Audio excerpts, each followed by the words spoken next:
The year is 1912.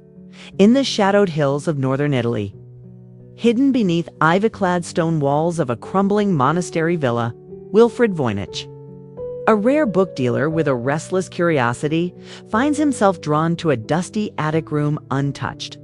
By time, the air is thick with the scent of aged parchment, wood rot, and forgotten secrets. A flickering candle casts long, trembling shadows across piles of leather-bound tomes and brittle manuscripts. Among the chaos, Voynich's fingers brush against an unassuming, weathered trunk locked tight for centuries. With a tentative breath, he breaks the ancient seal, and the creak of the hinges echoes like a whispered warning through the hollow space. Inside lies a curious relic, a thick, leather-bound codex filled with strange, undecipherable symbols and illustrations unlike anything he has ever seen. The manuscript's pages feel unnervingly alive under his touch, almost humming with a silent energy that seems to pulse through the dim attic air as his eyes scan the cryptic text and bizarre botanical sketches. An unshakable chill crawls down his spine. Outside, the wind howls through broken windows, carrying with it the faintest echoes of voices long silenced. For a fleeting moment, it feels as if the manuscript itself watches him, awakening something ancient and hungry from the depths of time. Wilfrid closes the trunk hastily, heart pounding. He knows, somehow, that this book is no ordinary discovery.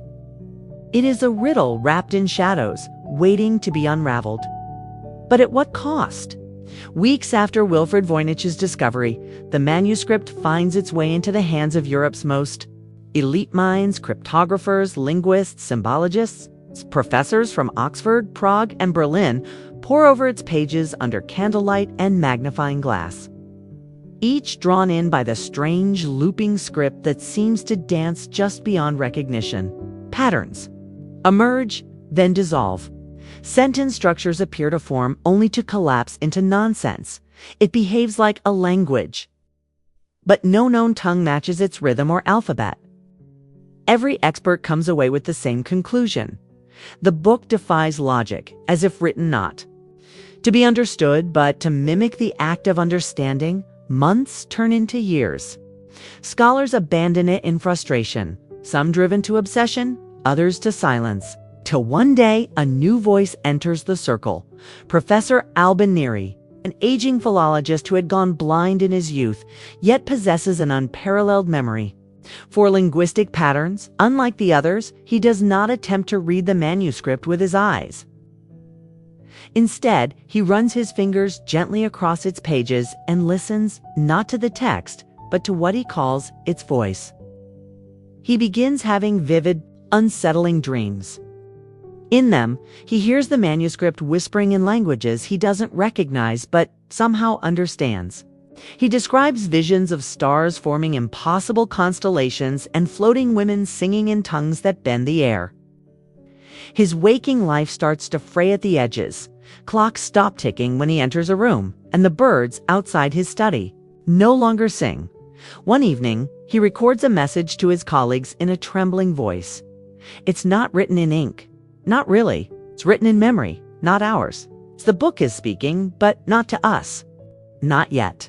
The next morning, his housekeeper finds him sitting upright in his chair, eyes open, whispering words no living language has ever spoken, and holding a page from the manuscript that had never been there before. Years later, the manuscript ends up in the hands of Dr. Amelia Voss, a reclusive medieval symbologist who specializes in occult alchemical diagrams. She's not interested in the text itself, only the illustrations. And one section in particular seizes her obsession: dozens of pages depicting naked women immersed in strange, interconnected bath-like structures filled with a glowing green fluid. The women are not passive figures. They appear to be doing something, conducting rituals, exchanging objects, floating in concentric pools beneath curling constellations. Voss cross-references the imagery with forbidden alchemical codices and untranslated Rosicrucian scrolls. Slowly, a pattern begins to emerge, one that matches early diagrams of a mythical transmutation bath said to dissolve not matter, but memory. The deeper she studies the figures, the more disturbed she becomes. The faces begin to look familiar. One, on the 47th page, resembles a woman who vanished from a convent in 1489, a case Voss had once researched. Another matches a woodcut from a trial transcript of a supposed witch drowned in Prague. She locks herself in her study for 3 days straight. On the 4th, she sends a letter to a colleague. I have found something. The book is not describing the past. It is cataloging. It knows, and it remembers every woman who ever touched it. That night, Amelia Voss disappears. Authorities break into her home a week later. Her study is untouched, except for one anomaly. Her porcelain bathtub is filled with a viscous, luminescent green liquid that no chemical test can identify. On the edge of the tub lies a single page torn from the Voynich Manuscript. Freshly inked with new illustrations, they show a new woman suspended mid-float. Mouth open in a silent scream. It is Amelia in a war-torn corner of Bletchley Park. British intelligence assigns Lieutenant Edmund Hale, prodigious cryptanalyst with a reputation for solving the unsolvable, to a private, unofficial project, a manuscript written in an unknown script that Allied intelligence suspects may be an encrypted enemy cipher. They call it Voynich file. Hale calls it beautiful. From the moment he lays eyes on the book, something inside him clicks of familiarity he can't explain. He dives in, rearranging the script into complex matrices, testing every cipher known to military cryptography. But the manuscript refuses to give up its secrets. Instead, it seems to shift beneath his analysis, as if reordering itself the more he stares. Hale stops sleeping. He covers his quarters in diagrams, glyphs, and scraps of translucent paper.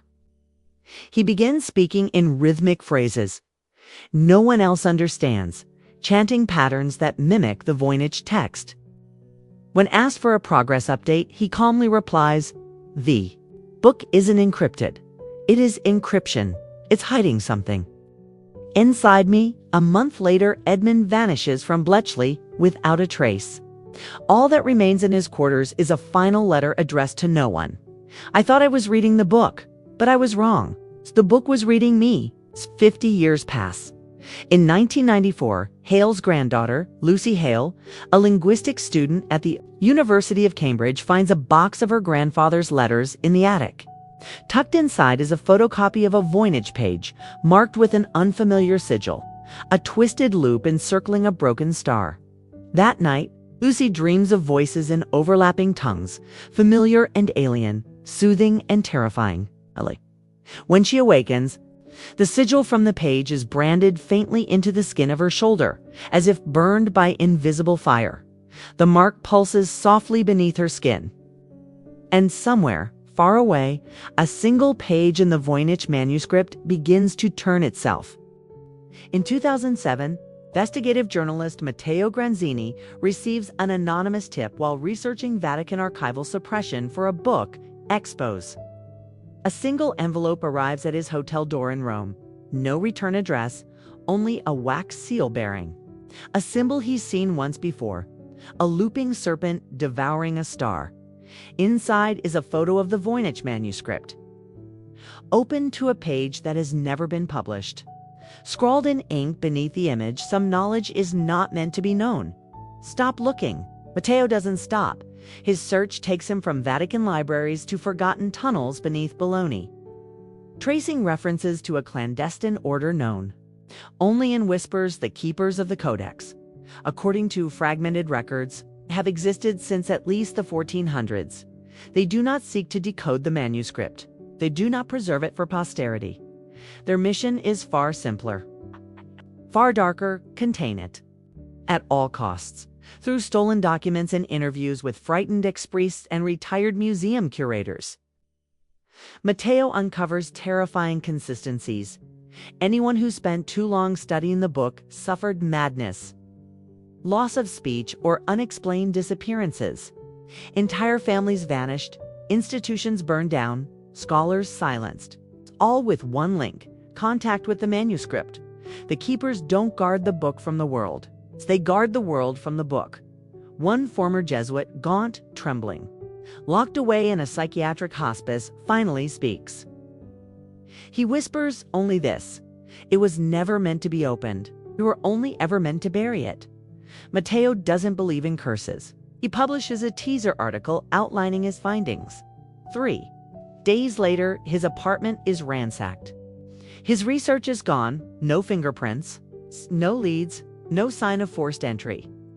Except for one thing: a single page from the Voynich Manuscript, neatly laid on his kitchen table. And a fresh symbol burned into its center, the same serpent devouring. The star dot, and beneath it, new words in shaky Latin: Custodes numquam, dormient. The keepers never sleep.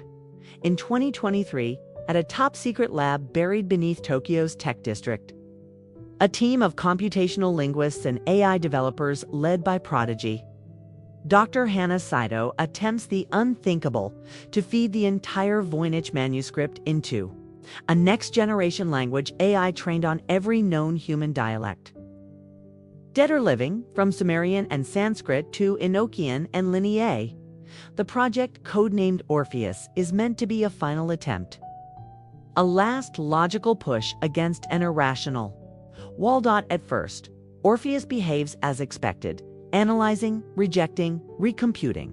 It compiles charts, probabilities, partial grammatical structures. But on the 7th day, its behavior shifts. It stops generating reports. It stops responding to queries. Instead, it begins printing long streams of new text in perfect Voynich, SAH in perfect Voynichese. Not copied, but newly written. Pages upon pages of fresh script, drawn from no known input. When the team attempts to terminate the process, Orpheus overrides its own failsafes. It displays a single line on every monitor, blinking endlessly.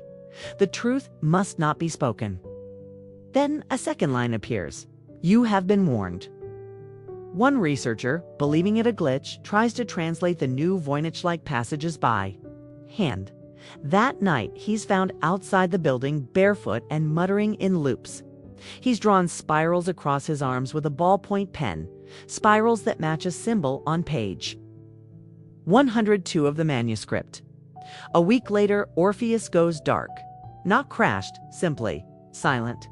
The servers are intact, the code untouched, the power stable. But when rebooted, the system refuses all input. Its final recorded audio output is distorted but clear. They are listening. It's not a book, it's a signal, a transmission, caught in parchment. Dr. Saito shuts the project down and erases the logs, or so she thinks. Because 6 months later, fragments of the Voynich script begin appearing in unrelated AI-generated texts across the internet, in poetry, product reviews, even children's story apps. Like spores loosed into digital air, the manuscript is no longer just a riddle. It is replicating. Months after the Orpheus shutdown, a quiet discovery is made, not in a lab, but in the dimly lit archives of the Beinecke Rare Book Library at Yale. Dr. Marion Glass, a conservator specializing in multispectral imaging, is tasked with scanning early pages of the Voynich manuscript for preservation. During the process, she notices faint shadows beneath the ink, residual marks invisible to the naked eye. Using high-frequency infrared, she peels back the top layer of pigment. And what emerges chills her to the bone. Beneath a botanical illustration is a face not drawn, but painted with such care it almost seems photographic. The contours are soft, the eyes intense.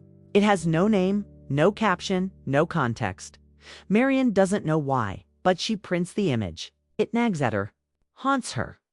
Later that evening, she shares it over dinner with a visiting friend, Eva Ryland, a lecturer in anthropology who stares at the page for a long, silent moment. "That's me," she says. The room goes cold. Marion laughs, thinking it's a joke. But Eva isn't smiling. She digs out an old photo from her teenage years. The resemblance is uncanny. The face in the manuscript is hers only, aged slightly differently. Softer, distant, worn by a time she can't remember when pressed. Eva reveals something strange. She has no memories before the age of 16, no childhood photos, no school records before a certain year. It's her adoptive.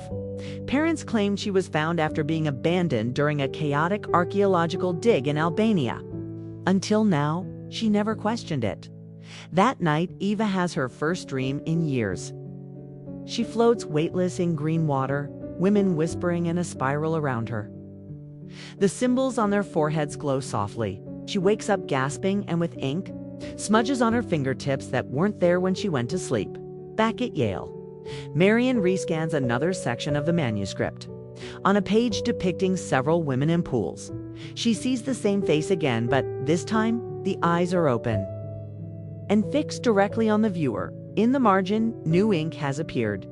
4 characters not yet translated. But Eva already knows what.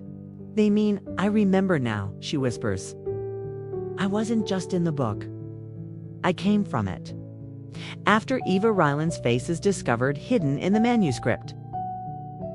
A team of astrophysicists from the European Southern Observatory becomes involved, quietly recruited by a private benefactor linked to the keepers. Their mission: analyze the star maps scattered throughout the Voynich Manuscript. Diagrams long dismissed as artistic nonsense, but under precise astronomical modeling, the symbols align. Not with any sky visible today, but with the position of stars, 12,000 years ago. One page in particular draws focus, a wheel-like diagram showing twin moons circling a blackened sun. Hidden in the outer ring are nearly invisible glyphs, arranged like coordinates. When fed into star simulation software, they point to a specific patch of space, a cold void between constellations, where no stars have ever been recorded. But there's something else. Buried beneath layers of faded ink in ancient Latin is a name written so faintly it nearly escaped notice. Originum externus, the external origin. The implications shake the team to its core. If the Voynich Manuscript accurately maps a sky from the Paleolithic era and names a place beyond any known celestial body, then it wasn't written during the medieval period. It was copied from something older. One astronomer, Dr. Janos Carriquez, becomes obsessed with the coordinates. He begins cross-referencing ancient flood myths, pre-dynastic temple alignments, and Aboriginal star lore, all pointing to a lost knowledge that fell from the sky. He calls it the Silent Zone, a point in space referenced in no known scientific chart, yet appearing in dozens of ancient traditions. Weeks later, Janos vanishes after chartering a private flight out of Chile. His last recorded message, sent to Eva Ryland and encrypted within metadata, contains only 4 words. It's not a map, it's a key. Back in her apartment, Eva opens the coordinates on her phone and overlays them with the manuscript's mirrored spiral diagrams. A new shape emerges. Not a map of the stars, but of something buried beneath the Earth's surface, something with geometry that shouldn't exist. And somewhere in the dark beneath the soil, something begins to wake. In a weathered monastery in the French Pyrenees, nestled between mountains older than scripture, Brother Aldrich, a near-silent monk of 87, lies dying. He has not spoken in decades. His eyes, once vibrant blue, have faded to pale gray, almost clouded with fog. But when Eva Ryland arrives, led there by the keepers under heavy protection, he sits upright without assistance for the first time in years. He takes her hand and says only one word, you. In his final hours, Aldrich speaks at last, not to the other monks, but only to Eva, in a voice dry as old parchment.